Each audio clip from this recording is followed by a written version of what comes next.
What you did to those boys is beyond cruelty. It is evil. I did what needed to be done. I have no regrets. You are a monster, Eleanor. Then hear this. I sentence you to death for the murders of Liam and Lucas Whit. On the noon of September 12, 2023, in the quiet suburb of Maplewood, Ohio, a 911 call shattered the peace of Birchwood Lane. The voice on the other end was calm, almost eerily composed. It belonged to Eleanor Whitman, a name many in the community knew well, a human rights activist, a speaker, a woman who had spent years fighting for justice and speaking truth to power. "My sons," she said, her voice steady. "Something's happened to my sons. Please send someone." The dispatcher asked what happened. Eleanor paused, then said simply, "I think they're gone." Within minutes, 3 patrol cars arrived at the modest 2-story colonial home with the white picket fence and the perfectly manicured lawn. Officers knocked, then entered when Eleanor opened the door. She stood in the hallway wearing a gray cardigan and dark pants, her hands clasped in front of her. She didn't cry. She didn't scream. She simply pointed upstairs and said, "Their rooms. Please." What the officers found in those rooms would haunt them for the rest of their lives. Liam Whitman lay on his bed, 16 years old, his textbook still open beside him. Lucas Whitman was found in his room across the hall, also 16, his headphones still around his neck. Both boys were lifeless. Both had been dead for hours. And both had died in ways that could not possibly be accidental. Before we continue with this devastating story, if you're invested in understanding how justice unfolds in the most unthinkable circumstances, please hit that subscribe button and leave a comment below. Your engagement helps us bring these important stories to light. Now, let's return to that terrible September afternoon. Detective Sarah Chin was the first investigator to arrive at the scene. A 15-year veteran of the Maplewood Police Department, she had seen domestic tragedies before, but something about this case felt different from the moment she stepped through the door. Eleanor Whitman sat in the living room, her posture perfect, her hands folded in her lap. A family photo hung on the wall behind her. Eleanor with her arms around 2 smiling boys, all 3 of them looking directly at the camera. The photo was recent, maybe from the summer. The boys looked healthy, happy even. "Mrs. Whitman," Detective Chin said gently, sitting across from her. "I need you to tell me what happened today." Eleanor looked up, her eyes dry. "I came home from my morning meeting. I called for the boys, they were supposed to be studying. When they didn't answer, I went upstairs." She paused, but not with emotion. It seemed more like she was choosing her words carefully. "That's when I found them." "What time was your meeting?" "It started at 9. I left the house at 8:30. "And the boys were alive when you left?" "Of course they were alive." Eleanor's voice had an edge now. "They were eating breakfast." "What happened between 8:30 and when you returned?" "I have no idea. I wasn't here." Detective Chin made notes, but something nagged at her.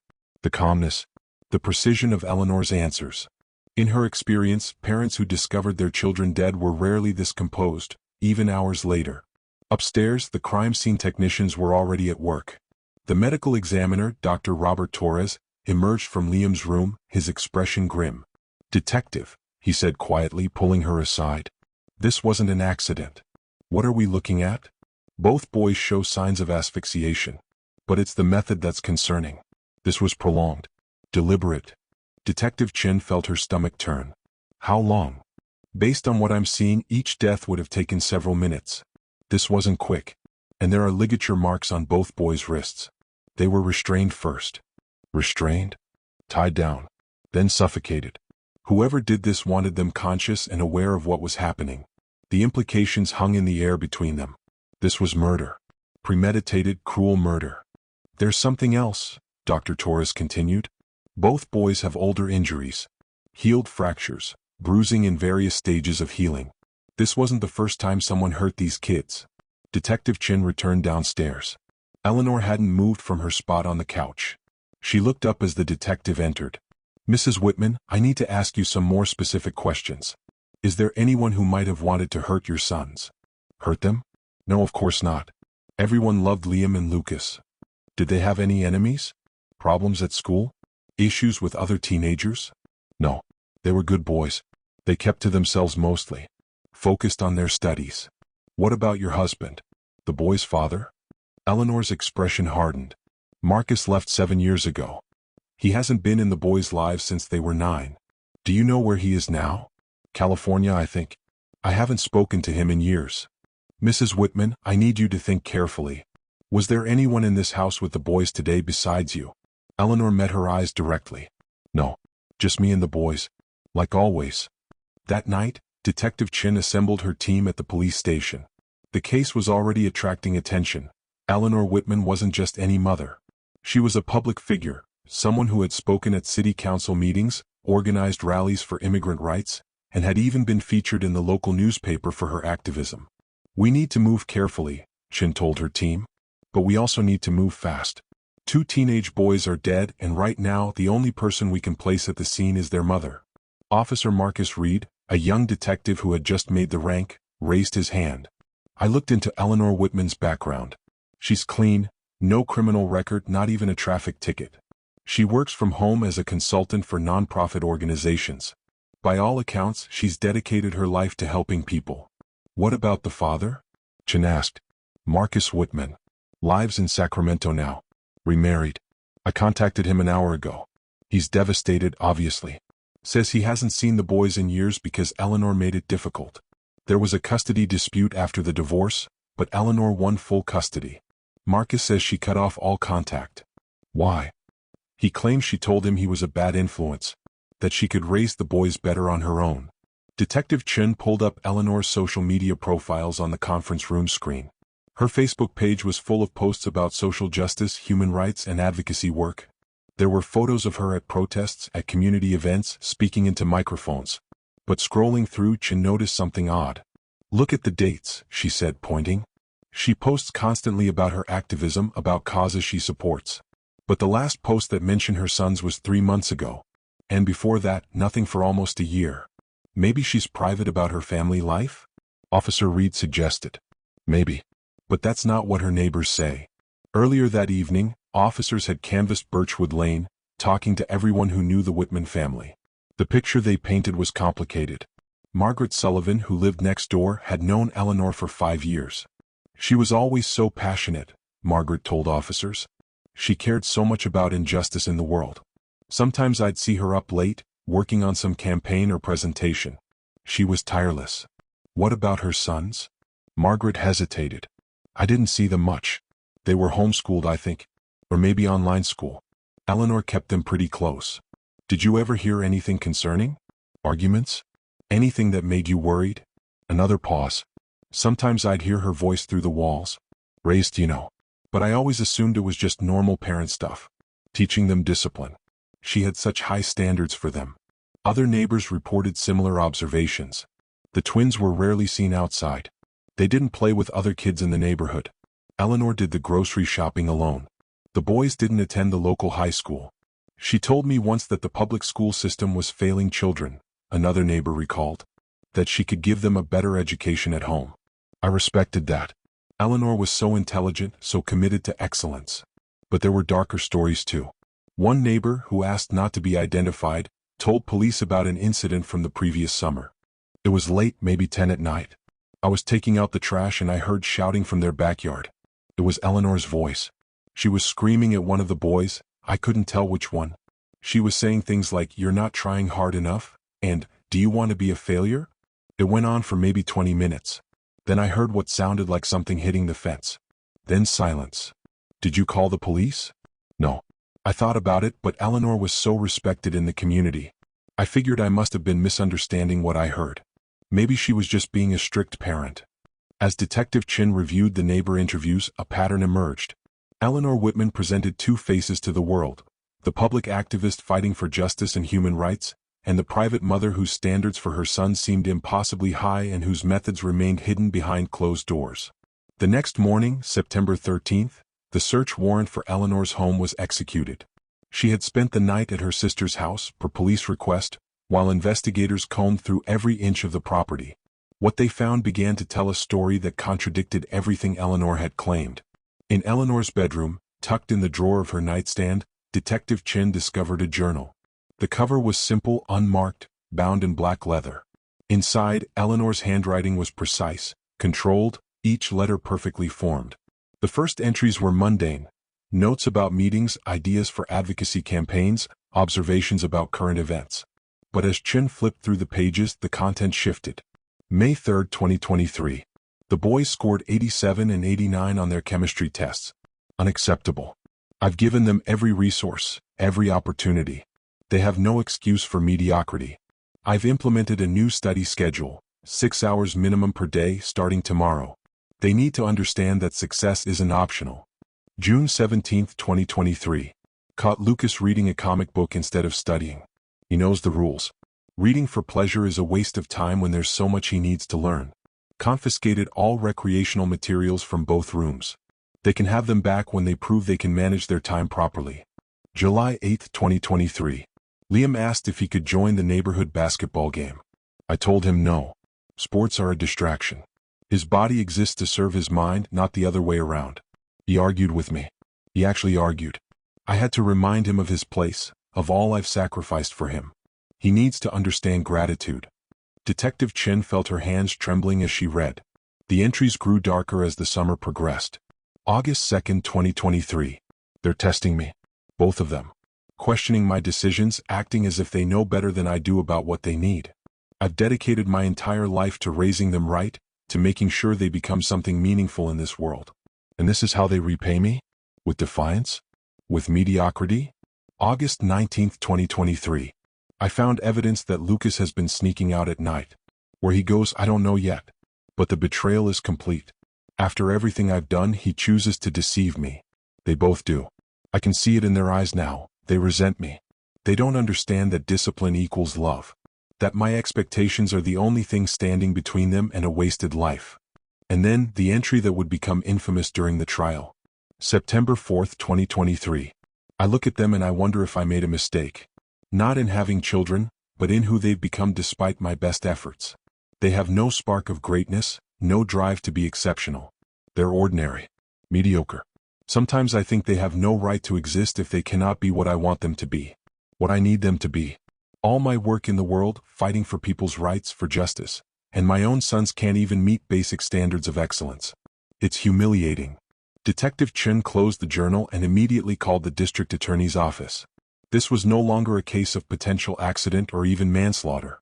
This was evidence of premeditation, of a mindset that had been building toward violence. In the twins' bedrooms, forensic technicians made more discoveries. Both rooms were sparse, almost cell-like. Twin beds with thin mattresses. Small desks covered in textbooks and papers. No posters on the walls. No personal items except for clothes and school supplies. "Detective, you need to see this," called one of the technicians from Liam's room. Behind Liam's dresser, barely visible unless you move the furniture, someone had scratched words into the wall. "Help us, please. Someone." Below it, in different handwriting, presumably Lucas's, more scratched words. "She's getting worse. We can't make her happy. Nothing is ever enough." In Lucas's room, hidden inside a history textbook with pages carefully cut out, they found a letter. It was addressed to their father, Marcus Whitman, but had never been mailed. "Dad, I don't know if you'll ever read this. Mom says you don't want to see us, that you don't care about us anymore. But I remember you differently. I remember you were kind. I remember you laughed. We never laugh here. Liam and I talk sometimes at night when Mom is asleep. We talk about running away, about finding you. But we're scared. We're 16 and we don't even know how to navigate the real world. Mom has controlled everything for so long. We don't have friends. We don't have phones. We don't exist outside these walls. Sometimes I wish I didn't exist at all. Then maybe she'd finally be satisfied. Love, Lucas." Detective Chen stood in Lucas's room, holding the letter in her gloved hands, and felt tears stinging her eyes. These boys had been prisoners in their own home, held captive by a mother who claimed to be preparing them for greatness but was actually destroying them piece by piece. The investigation expanded. Detective Chen obtained Eleanor's phone records and discovered something interesting. Extensive searches about legal defenses in child death cases, about how long it takes for asphyxiation to occur, about whether physical restraints leave traceable evidence. The searches dated back 2 weeks before the murders. They also found Eleanor's financial records. She had recently increased her life insurance policies on both boys to $250,000 each. The policies had been active for exactly 3 months. Just long enough to avoid the suicide clause that would have prevented payout if the deaths occurred too soon after policy activation. On September 15, 2 days after the search warrant execution, Eleanor Whitman was arrested and charged with 2 counts of first-degree murder. The news exploded across local media and quickly went national. Eleanor Whitman, the human rights activist, the voice for the voiceless, the woman who had given impassioned speeches about the sanctity of human life and dignity, arrested for murdering her own children. The public reaction was immediate and divided. Some of Eleanor's fellow activists insisted there must be a mistake, that the woman they knew could never commit such atrocity. Others began to quietly share stories of Eleanor's darker side, her need for control, her tendency toward manipulation, her belief that she was morally superior to those around her. At her arraignment, Eleanor pleaded not guilty. She stood before the judge in an orange jumpsuit, her hair pulled back, her expression unchanged from the day the bodies were discovered. Calm, controlled, almost detached. Her attorney, a high-profile defense lawyer named Robert Hutchins, argued that the evidence was circumstantial, that Eleanor was being railroaded by a police department eager to close a high-profile case. My client is a woman who has spent her entire adult life fighting for justice, Hutchins told the court. The idea that she would harm her own children is not just unlikely, it's impossible. There are other explanations for this tragedy and we will prove it. The judge set bail at $2 million. Eleanor's sister, Diana Marsh, managed to raise the bond money through a fundraising campaign among Eleanor's activist circles. Eleanor was released pending trial, though she was fitted with an ankle monitor and required to stay with her sister under house arrest. Pause for a moment and think about this case. A mother who championed human rights accused of taking the lives of her own sons. What drives someone to such a dark place? Drop your thoughts in the comments below. We want to hear what you think. As Eleanor awaited trial, Detective Chen continued building the case. She tracked down Marcus Whitman, the boy's father, who flew in from California immediately. Marcus was 43, a software engineer who had remarried and started a new family. Meeting him at the police station, Detective Chen saw a man destroyed by grief and guilt. I should have fought harder, he said, tears streaming down his face. After the divorce, Eleanor made it impossible. Every time I tried to see the boys, she'd create some reason why I couldn't. She told the court I was unstable, that I'd been abusive, all lies. But she was so convincing. She always knew exactly what to say. Tell me about Eleanor during your marriage, Chen said. Marcus took a deep breath. When we first met, I thought she was amazing. Passionate, driven, committed to making the world better. But after the boys were born, something changed. She became obsessed with them being perfect. Not happy perfect. By the time they were 3, she had them on rigid schedules for learning. No playtime unless it was educational. No TV unless it was documentaries. She said she was giving them advantages, preparing them to be great. When did it become abusive? I didn't even recognize it as abuse at first. She'd punish them for normal kid behavior, being messy, being loud, making mistakes. The punishments started small. Timeouts that lasted hours. Withholding meals if they didn't finish their studying. But it escalated. By the time the boys were 7, she was locking them in their rooms for whole days if they misbehaved. I tried to intervene, and that's when she turned on me. How so? She told me I was undermining her parenting. That I was too soft. That if I really loved the boys, I'd support her methods. We fought constantly. She started documenting everything, recording our arguments, taking notes about times I came home late from work, building a case against me even though I didn't realize it. When I filed for divorce, she destroyed me in court. Made me look like an absent, aggressive father.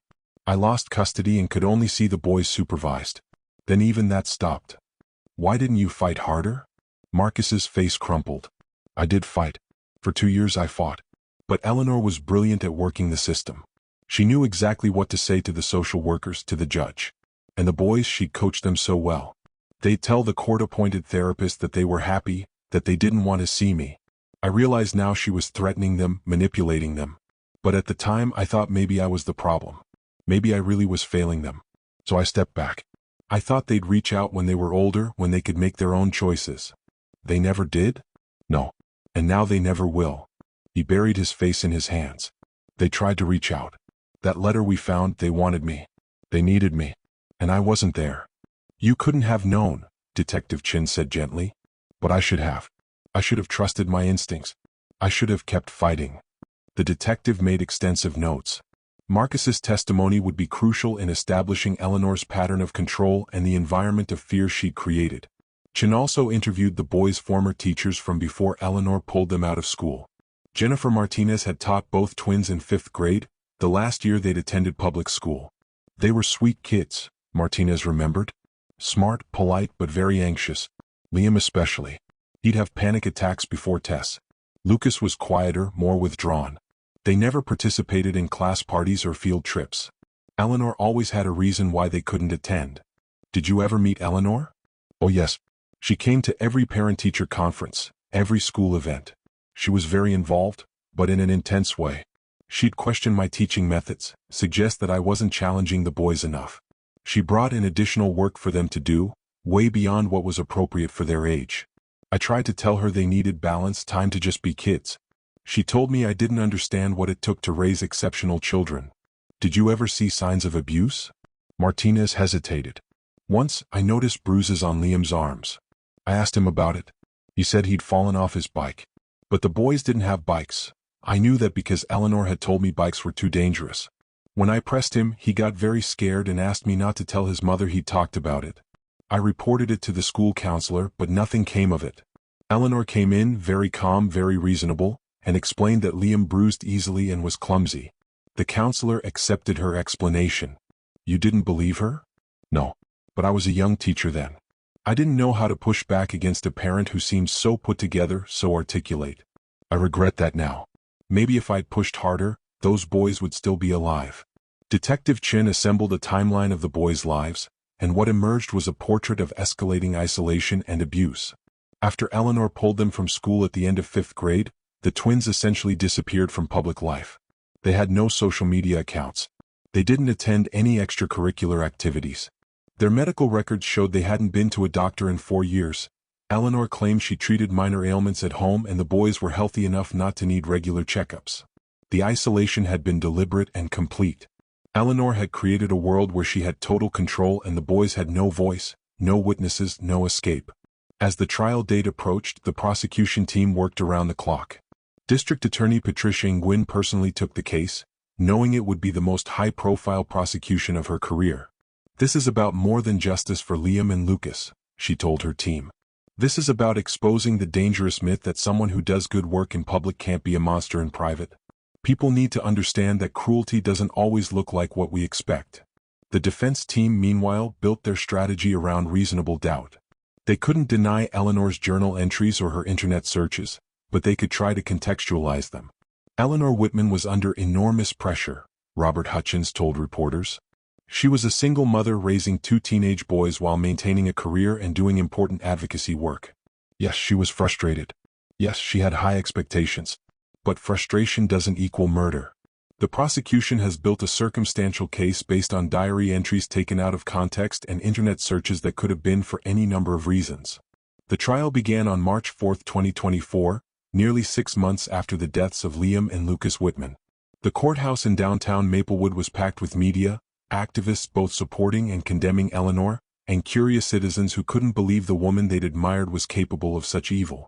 Eleanor entered the courtroom each day dressed in conservative clothes, usually a modest dress or a blouse and skirt, her hair styled simply, her demeanor calm.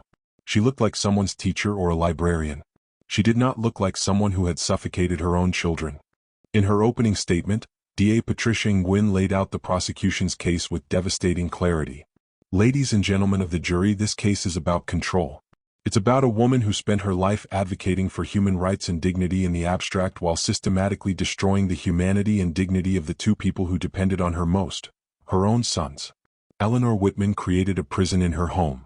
She isolated Liam and Lucas from the outside world, from their father, from any support system. She subjected them to impossible standards and cruel punishments. And when they failed to become what she demanded they be, when they dared to be ordinary teenage boys instead of the perfect specimens she envisioned, she decided they had no right to exist at all. That's not a mother's discipline. That's murder. The courtroom was silent as Nguyen displayed photos of the crime scene on large screens. Liam and Lucas, peaceful in death, but their wrists showing clear ligature marks. Their rooms stark and prison-like. The scratched messages on the walls. The defense will try to tell you that Eleanor Whitman was just a stressed single mother who wrote some concerning things in her journal but would never act on them. They'll suggest that someone else could have killed these boys. But the evidence will show you that Eleanor Whitman planned these murders. She researched them. She took out life insurance policies.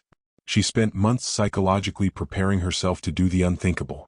And on September 12, 2023, she did it. She tied down her sons and she suffocated them while they struggled and begged for their lives. Then she calmly called 911 and played the role of the grieving mother. But she's not a grieving mother. She's a calculating killer who saw her own children as disappointments that needed to be eliminated. Robert Hutchins delivered the defense's opening with equal passion. The prosecution wants you to believe that Eleanor Whitman, a woman who has spent decades fighting for justice and human rights, suddenly became a cold-blooded killer of her own children. Does that make sense to you? Does a woman who has advocated for the dignity of strangers just decide one day to murder her own sons? The prosecution's case relies on you believing that frustration and high standards equal murderous intent. But every parent gets frustrated. Every parent has moments of thinking their children aren't reaching their potential. That doesn't make them killers. He pointed to Eleanor, who sat with her hands folded on the defense table, her face composed. Eleanor Whitman is not a murderer. She's a woman who came home to find her sons dead and has been living a nightmare ever since. The real killer, and yes, there is a real killer, is still out there while Eleanor sits here accused of something she could never do. Keep an open mind. Look at the evidence carefully. And remember that in America, we don't convict people based on diary entries and Google searches. We convict them based on proof beyond reasonable doubt. The first week of trial focused on the crime scene evidence. Dr. Robert Torres, the medical examiner, testified in graphic detail about the boys' deaths. Both Liam and Lucas Whitman died of asphyxiation, he explained to the jury. But this wasn't a quick death. Based on the petechial hemorrhaging in their eyes and the internal injuries to their throats, each boy was deprived of oxygen for approximately 6 to 8 minutes before death occurred. Can you explain what that would have been like for them? Nguyen asked. Objection, Hutchins said. Speculation. I'll allow it, Judge Margaret Holloway said. The witness is an expert in his field. Dr. Torres continued, his expression grim. Asphyxiation is one of the most terrifying ways to die. The body goes into panic mode immediately. Your brain is screaming for oxygen. You thrash, you struggle. The ligature marks on both boys' wrists indicate they were restrained during this process, which means they couldn't fight back effectively. They would have been conscious for most of it, aware that they were dying, unable to save themselves. Several jurors looked away. One woman pressed her hand to her mouth. And the restraints? Nguyen asked. Soft ligatures, likely cloth or rope, tied tightly enough to prevent movement but not tight enough to leave deep permanent marks. Whoever did this knew enough to be careful about certain types of evidence. Could these deaths have been accidental? Absolutely not. The positioning of the bodies, the nature of the restraints, the method of asphyxiation, all of it points to deliberate action. This took time, planning, and sustained effort. On cross-examination, Hutchins tried to chip away at the testimony. Dr. Torres, you mentioned soft ligatures. Were any such ligatures found at the scene? No, they were not. So you're inferring their existence based on marks, but you can't tell the jury exactly what was used? Correct. The killer removed them after death. Or they never existed and these marks came from something else? That's highly unlikely given the pattern and depth. But possible? Remotely, yes. And you can't tell us definitively when these boys died, can you? Time of death is estimated between 9 a.m. and 11 a.m. on September 12th, based on body temperature and rigor mortis. A 2-hour window, during which my client was at a meeting with multiple witnesses. Isn't that correct? Dr. Torres hesitated. The meeting timing would fall within that window, yes. It was a small victory for the defense, but Nguyen knew she had stronger evidence coming. Detective Sarah Chen took the stand and walked the jury through the investigation, piece by piece. She testified about the journal entries, reading them aloud in the hushed courtroom. When she reached the entry about the boys having no right to exist, several jurors visibly reacted. Eleanor herself showed no emotion, staring straight ahead as her own words were used against her. Detective Chen, did you find any evidence that someone other than Eleanor Whitman was in that house on September 12th? Nguyen asked. No. We found no signs of forced entry, no unidentified fingerprints, no DNA from anyone except the 3 family members. What about Eleanor Whitman's alibi? She claimed she was at a meeting of the Social Justice Coalition from 9 to 11:30 a.m. We verified that she did attend that meeting. However, the meeting was at a coffee shop only 8 minutes from her home. She could easily have left, committed the murders, and returned without anyone noticing her absence. Did anyone at the meeting notice her leaving? The meeting had about 12 attendees. Most were focused on the agenda. Two witnesses said Eleanor stepped out to take a phone call around 10 a.m. She was gone for approximately 25 minutes. Long enough to drive home, kill her sons, and return? Objection. Hutchins was on his feet. Speculation and prejudicial. Sustained, Judge Holloway said. Rephrase, Ms. Nguyen. Detective Chin, based on your investigation and the timeline, was it physically possible for Eleanor Whitman to leave the meeting, return home, and come back within that 25-minute window? Yes. We recreated the drive multiple times. It's tight but possible. Especially if you're moving quickly and know exactly what you're going to do. The testimony continued for days. Forensic experts testified about Eleanor's internet searches. The search history showed queries like, how long does asphyxiation take? Can restraints leave DNA? And legal defense accidental death children.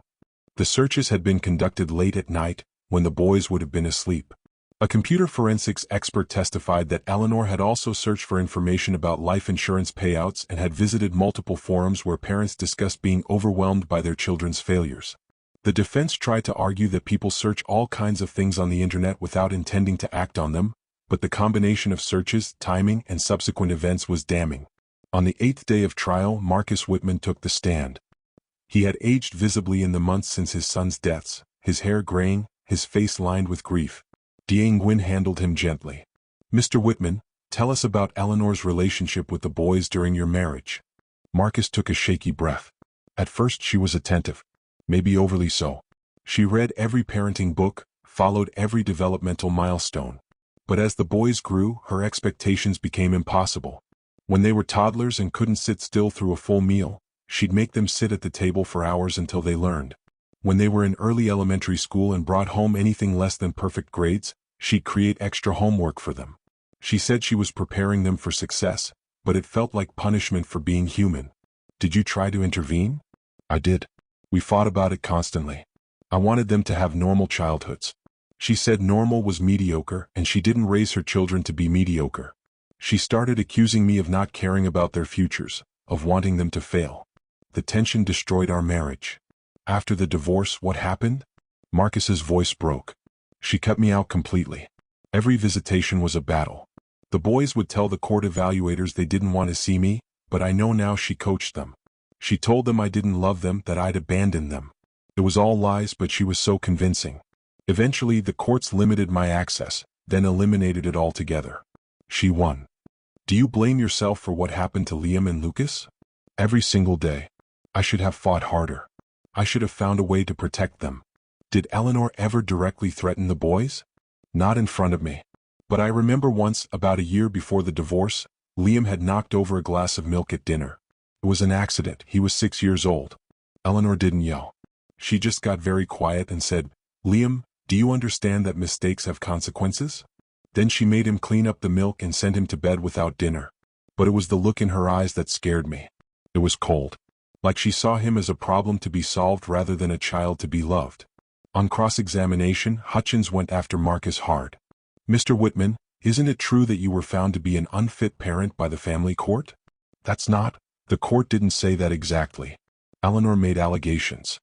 Allegations that the court found credible enough to limit your custody, correct? She lied about me. Or perhaps you're lying now to deflect blame from yourself.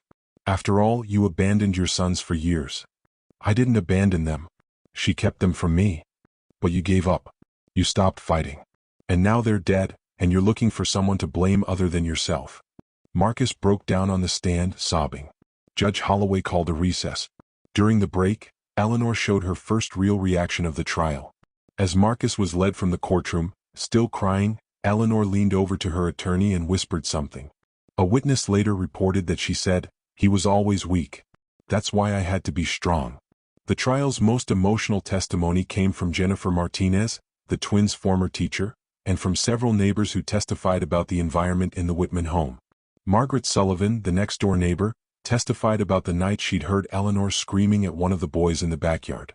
"I'd never heard such venom in someone's voice," she said. "It wasn't anger, it was contempt. She was telling him he was worthless, that he'd never amount to anything.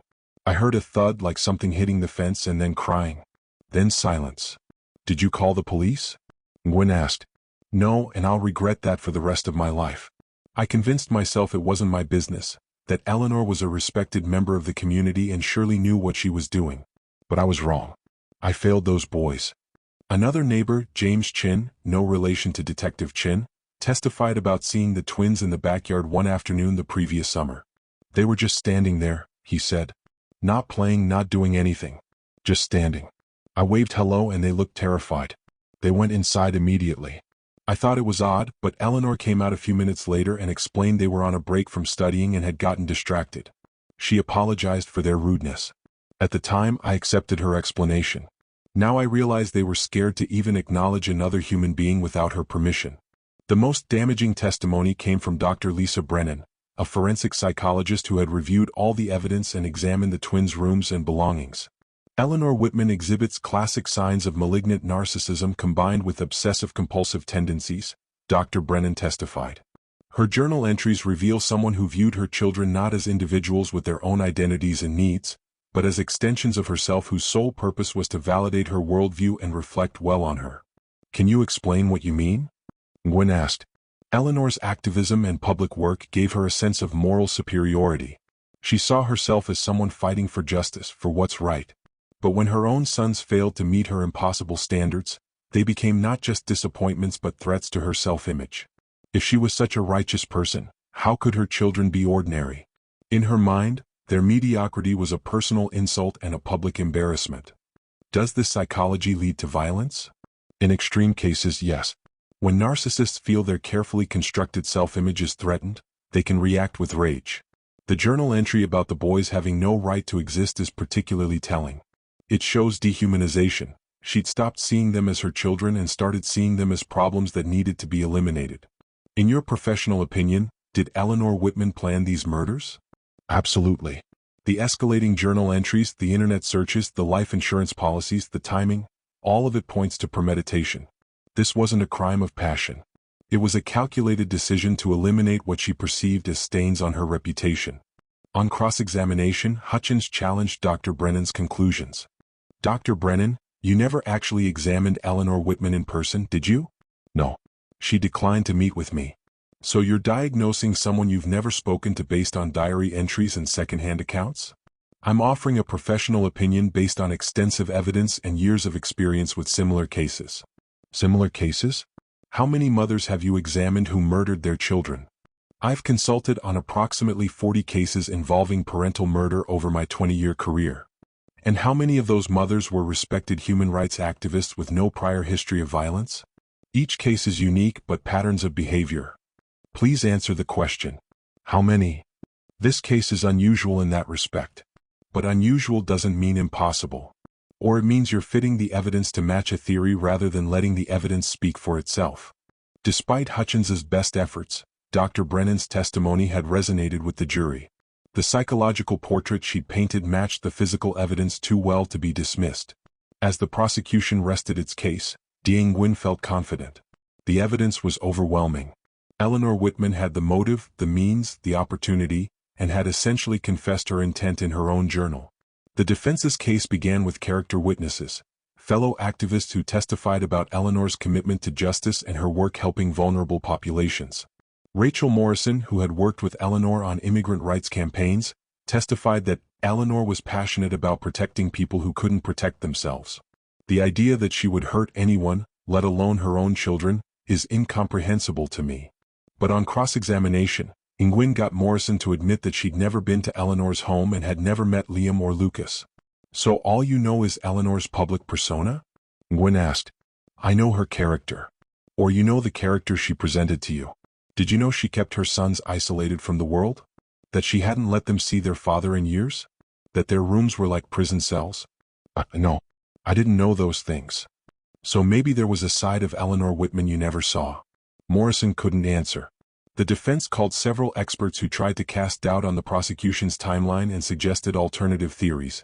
An intruder who left no trace, a murder-suicide pact between the twins that Eleanor discovered too late, even a theory that the boys had accidentally asphyxiated themselves in some kind of dangerous game. None of the theories held up under scrutiny.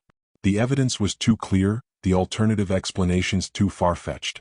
And then, in a move that surprised everyone, Robert Hutchins announced that Eleanor Whitman would testify in her own defense. The courtroom buzzed with anticipation. Eleanor had remained silent throughout the trial, showing no emotion, giving no indication of what she might say. Now she would finally speak. Eleanor took the stand on April 2, 2024, wearing a simple gray dress and pearl earrings. Her hair was pulled back neatly. She looked directly at the jury as she was sworn in. Hutchins began gently. "Eleanor, tell the jury about your sons." "Liam and Lucas were my whole world," she said, her voice steady but sad. "I raised them alone after their father left. It wasn't easy, but I was committed to giving them every advantage, every opportunity to succeed." "Were you a strict mother?" "Yes. I won't deny that. I still believe, that children need structure and discipline. The world is competitive and cruel. I wanted my sons to be prepared, to be strong enough to handle whatever challenges they faced." "Did you love your sons?" "More than anything." Her voice finally cracked slightly. "Losing them has destroyed me. Tell us what happened on September 12th. Eleanor took a breath, seeming to compose herself. "I left for my meeting at 8:30. The boys were eating breakfast. I reminded them to keep studying. They had online tests that afternoon. Everything was normal. When I got to the meeting, I participated for a while, but then I got a call from an unknown number. I stepped outside to answer it. Who was the call from? I don't know. When I answered, no one spoke. There was just silence. I waited for a few minutes, thinking maybe it was a bad connection. Then I hung up and went back inside." "How long were you outside?" "I'm not sure exactly. Maybe 20 minutes? I checked some emails while I was out there." "And after the meeting?" "I drove home. I called out for the boys when I got there, but they didn't answer. I assumed they were studying with headphones on. They did that sometimes. But when I went upstairs..." She paused, pressing her hand to her chest. "I found them. Both of them. I tried to wake them up. I couldn't understand what had happened. So I called 911. "Did you kill your sons, Eleanor?" "No." She looked directly at the jury. "I would never hurt them. Yes, I was strict. Yes, I had high expectations. But I loved them. They were my children." "What about the journal entries? The one about them having no right to exist?" "That was taken completely out of context. I was frustrated that day. I'd spent hours trying to help Lucas with calculus and he couldn't grasp it. I was venting in my journal. I didn't mean it literally. Every parent has moments of frustration where they think terrible things. But you don't act on them. You certainly don't murder your children." "And the internet searches?" "I'm a researcher. I look up all kinds of things for my advocacy work and for articles I write. Yes, I searched about legal defenses in child death cases, because I was writing a piece about wrongful prosecutions of parents whose children died accidentally. The life insurance policies? I'd recently increased them because the boys were getting older, and I wanted to make sure they'd have resources if anything happened to me." Hutchins had coached her well. Every answer was plausible, delivered with just the right mix of grief and indignation. But then Patricia Ingwin stood up for cross-examination, and the careful facade began to crack. "Ms. Whitman," Ingwin began, "you testified that you loved your sons. Is that correct?" "Yes." "And yet you wrote in your journal that they had no right to exist if they couldn't meet your standards." "That's love." "As I explained, that was taken out of context.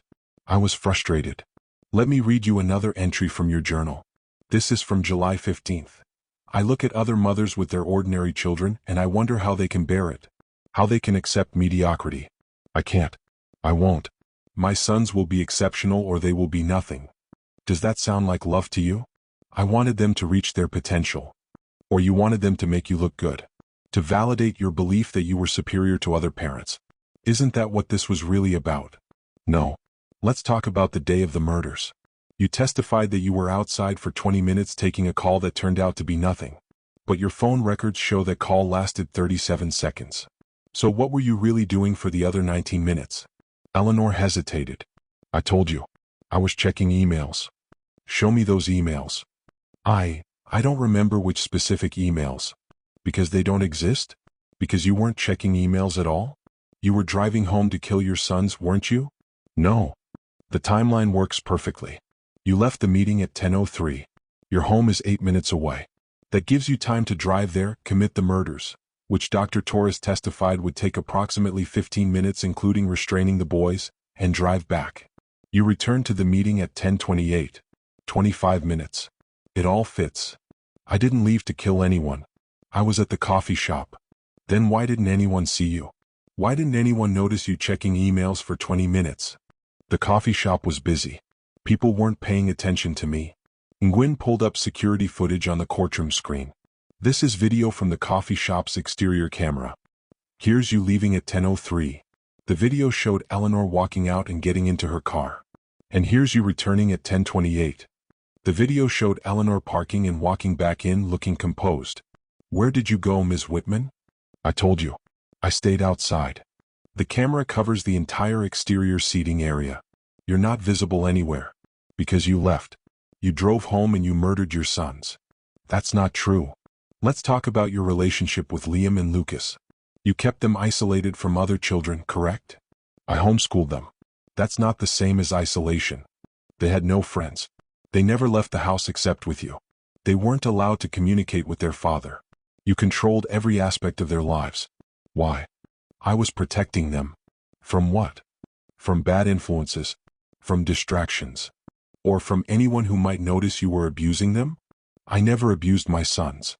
The medical examiner found healed fractures and old bruises on both boys. How do you explain that? They were active boys. They got hurt sometimes. Active boys who never left the house? Who had no bikes, no sports equipment, no way to get injured except through your actions.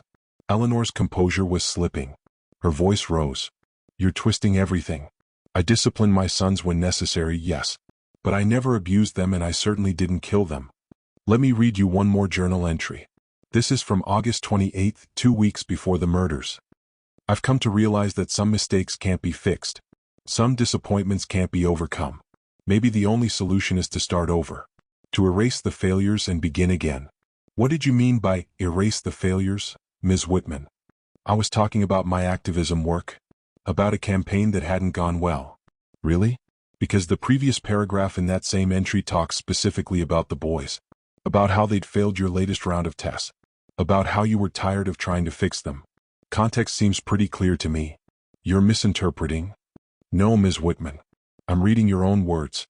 Words that show you decided your sons were failures who needed to be erased. And on September 12th, that's exactly what you did. You erased them. I want my attorney. Eleanor's mask had completely fallen now. Her face was red, her voice shaking with rage rather than grief. This is harassment. Judge Holloway called for order. Eleanor was allowed to step down, but the damage was done. The jury had seen her lose control, had seen the anger beneath the careful exterior. The defense rested without calling any more witnesses. What else could they say? Closing arguments began on April 8th. Patricia Nguyen spoke for 90 minutes, methodically walking the jury through every piece of evidence. Eleanor Whitman wants you to believe she's a victim here. A grieving mother who's been wrongly accused. But the evidence tells a different story. It tells the story of a woman who created a prison for her sons. Who isolated them, abused them, and ultimately killed them when they failed to live up to her impossible standards. She planned it. She researched it. She waited for the perfect opportunity. And when that moment came, she restrained her 16-year-old sons, boys who trusted her, who had no idea what was coming, and she suffocated them while they struggled and fought and begged her to stop. Then she went back to her meeting and played the role of the concerned activist, the devoted mother. But we know the truth now. Eleanor Whitman is not a human rights champion. She's a murderer who saw her own children as disposable when they inconvenienced her image of herself. Don't let her manipulate you the way she manipulated everyone else. Look at the evidence. Look at what she wrote in her own words. And find her guilty of the murders she committed. Robert Hutchins did his best in his closing argument. The prosecution wants you to convict Eleanor Whitman based on diary entries and circumstantial evidence. But where's the physical proof? Where are the murder weapons? Where's the concrete evidence putting her in that house at the time of death? They can't give it to you because it doesn't exist. Yes, Eleanor was a strict mother. Yes, she had high expectations. But millions of parents have high expectations and don't murder their children. The prosecution hasn't proven their case beyond reasonable doubt. They've proven that Eleanor was frustrated with her sons, that she had parenting methods you might disagree with. But frustration isn't murder. Strict parenting isn't murder. And without physical evidence, without witnesses, without anything concrete, you can't convict this woman of the worst crime imaginable. The prosecution's entire case is built on speculation and interpretation. That's not enough. That can't be enough. Find Eleanor Whitman not guilty and let the real investigation begin. The jury deliberated for 3 days. On April 11, 2024, they returned with their verdict. The courtroom was packed as the jury foreman stood. In the matter of the state of Ohio versus Eleanor Whitman, on the charge of first-degree murder in the death of Liam Whitman, how do you find? We find the defendant guilty. Eleanor showed no reaction. On the charge of first-degree murder in the death of Lucas Whitman, how do you find? We find the defendant guilty. The courtroom erupted. Some of Eleanor's supporters gasped and cried. Others applauded. Judge Holloway gavelled for order. Eleanor sat motionless, staring straight ahead. Sentencing was scheduled for 2 weeks later. During those 2 weeks, both sides submitted impact statements and sentencing recommendations. Marcus Whitman submitted a 20-page letter detailing his sons' lives and what their deaths had taken from the world. Teachers, former friends, and family members all wrote about Liam and Lucas, their potential, their gentleness, their stolen futures. The prosecution requested the death penalty. On April 25, 2024, Eleanor Whitman stood before Judge Holloway for sentencing. Ms. Whitman, the judge began, I have presided over criminal cases for 23 years. I have seen terrible things. But I have never encountered a case that disturbed me more than this one. You were entrusted with the most sacred responsibility that exists, caring for and protecting your children. Instead, you systematically destroyed them. You isolated them from anyone who might help them. You subjected them to physical and psychological abuse. And when they failed to become the perfect reflections of your narcissism, you murdered them in the most cruel way imaginable. You restrained them. You looked into their eyes as they died. You listened to them struggle for breath. And then you went about your day as if nothing had happened. Eleanor stared at her without emotion. The prosecution has requested the death penalty, and after careful consideration of all factors, I find that request appropriate. Your crimes warrant the ultimate punishment. You took 2 lives with premeditation and exceptional cruelty. You showed no remorse. You have demonstrated that you are a danger to society and cannot be rehabilitated. Therefore, I sentence you to death for the murders of Liam and Lucas Whitman. May God have mercy on your soul, though you showed none to your children. The courtroom reaction was mixed. Some felt justice had been served. Others argued that the death penalty was excessive, that even monsters deserved life. Eleanor was taken back to jail to await transfer to death row. As she was being let out, a reporter shouted a question. Do you have anything to say to the people who supported you? Eleanor stopped, turned, and for the first time since the trial began, she smiled. I did what needed to be done, she said clearly. I have no regrets. Then she was gone. The case of Eleanor Whitman became a national conversation. Op-eds debated whether a death sentence was appropriate. Mental health professionals discussed how someone who did genuine good work in the world could be capable of such evil. Parents examined their own methods and expectations, wondering where the line was between high standards and abuse. Detective Sarah Chin, who had broken the case, reflected on it in an interview 6 months later. What haunts me most is how many people saw signs and did nothing, she said. Neighbors heard screaming. Teachers saw bruises. Eleanor's ex-husband tried to warn people. But because Eleanor presented well, because she was articulate and respected, people gave her the benefit of the doubt. We tend to think monsters look a certain way. But sometimes they look like your neighbor, your coworker, the activist you admire. Evil doesn't always announce itself obviously. Marcus Whitman never recovered from his sons' deaths. He attended every day of the trial, sitting in the front row, looking at photos of Liam and Lucas that he kept in his wallet. After the sentencing, he established a foundation in their names dedicated to identifying and helping children in abusive situations, particularly those being homeschooled with no oversight. I failed my sons when they were alive, he said at the foundation's launch. I won't fail other children who need help. Eleanor Whitman remains on death row in Ohio as of this writing, her appeals ongoing. She has given no interviews and has shown no remorse. According to prison officials, she spends her time reading, writing letters to former activist colleagues, most of whom don't respond, and maintaining her innocence despite overwhelming evidence. The house on Birchwood Lane where Liam and Lucas died was sold at auction. The new owners completely renovated it, trying to erase the horror that occurred there. But neighbors say the street has never felt the same. Everyone knows what happened. Everyone remembers. In the end, the case of Eleanor Whitman teaches us several devastating lessons. That public virtue doesn't guarantee private morality. That abuse often hides behind closed doors and respectable facades. That high expectations can become poisonous when they're rooted in narcissism rather than love. And that the most vulnerable among us, children dependent on their parents, need protection even from those who claim to love them. Liam and Lucas Whitman were 16 years old when they died. They never got to experience first dates, graduation, college, careers, families of their own. Their lives were stolen by the person who should have protected them most. Their story is a tragedy. But it's also a warning. Watch for the signs. Speak up when something feels wrong.